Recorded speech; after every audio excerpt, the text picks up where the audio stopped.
Hello నమస్తే welcome to 24/7 news TV. నేను విషయాన్వి. ఈ రోజు మనతో పాటు retired Andhra bank manager Prasad గారు ఉన్నారు. ఆయనతో మాట్లాడదాం. హాయ్ సార్, నమస్తే.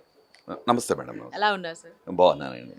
సార్, మనం గత కొద్ది రోజులుగా చూసుకుంటే రైతుల రుణాలు కట్టట్లేదు అని చెప్తూ వాళ్ళ గేట్లు తీసుకెళ్ళిపోవడం జరుగుతుంది. అంటే చాలా ఇట్లాంటి సిచ్యువేషన్స్ జరుగుతున్నాయి. దీన్ని ఎలా చూడొచ్చు? దీని గురించి మీరు ఏం చెప్తారు? ఆ, తెలంగాణలో రైతు సమస్య కొన్ని దశాబ్దాలుగా ఉంది. దానికి పూర్తి పరిష్కారం ఏ పొలిటికల్ పార్టీ వచ్చినా దొరకలేదు. ఇప్పుడు రైతు గేట్లు తీసుకెళ్ళిపోతున్నారు, స్టార్టర్లు తీసుకెళ్ళిపోతున్నారు అంటున్నారు. అది తీసుకెళ్లేది ఎవరంటే బ్యాంక్స్ కాదు, నేషనలైజ్డ్ బ్యాంక్స్ కాదు, ఎన్బిఎఫ్సిస్. ఎన్బిఎఫ్సి అంటే non banking financial companies. Non banking financial companies rules and regulations వేరు, nationalised banks rules and regulations వేరు. అయితే ఏ రూల్స్ రెగ్యులేషన్స్ అయినా కూడా గేట్లు తీసుకెళ్ళమని, స్టార్టర్లు తీసుకెళ్ళమని ఎక్కడ యాక్టో ఉండదు. ఇది బియాండ్ యాక్ట్ చేసిన పని. ఇది మనం ఈ గవర్నమెంట్లకు ఆపాదించలేము. అంటే గత ప్రభుత్వంలో చూసుకుంటే బీఆర్ఎస్ పార్టీ అధికారంలో ఉండేటప్పుడు ఇట్లాంటివి జరగలేదు. అంటే ఈ ప్రభుత్వం ఉన్నప్పుడు జరుగుతుంది. అంటే ఇటువంటి సంఘటన జరగకపోవచ్చు, కానీ రైతు ఆత్మహత్యలు కూడా జరిగినాయిగా. అప్పుడు జరిగినాయి, ఇప్పుడు జరుగుతున్నాయి. ఇప్పుడు ఈ ఇన్సిడెంట్ జరిగింది.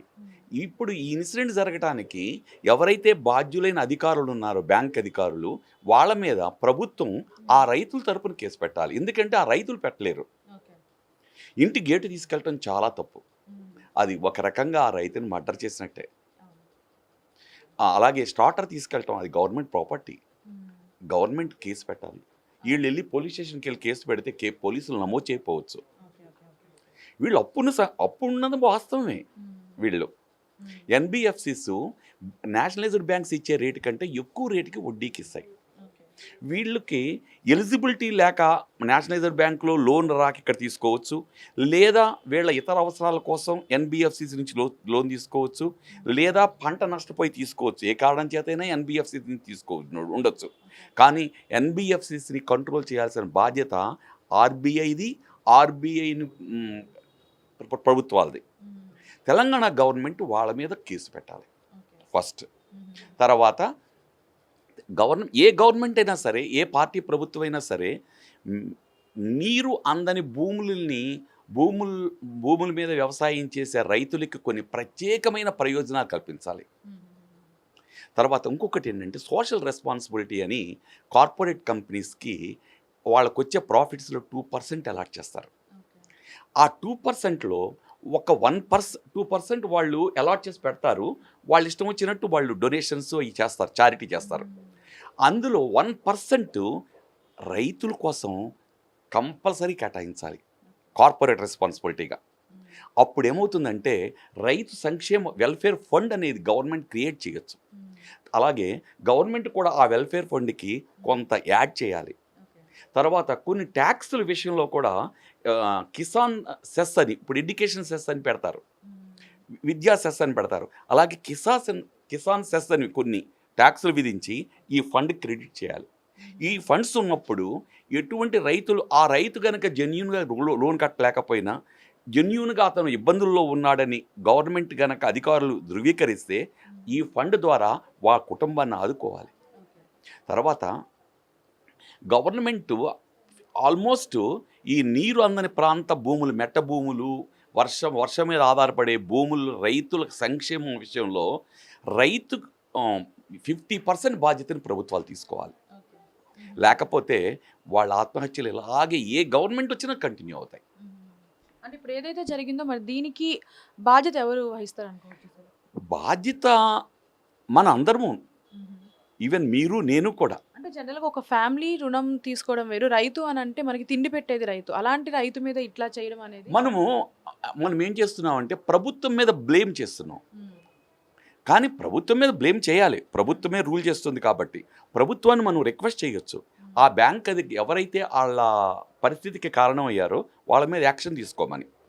యాక్చువల్గా ఒక రైతు లోన్ కట్టకపోతే లీగల్ ప్రొసీడింగ్స్ ఇనిషియేట్ చేయాలి, కోర్టుకి వేయాలి.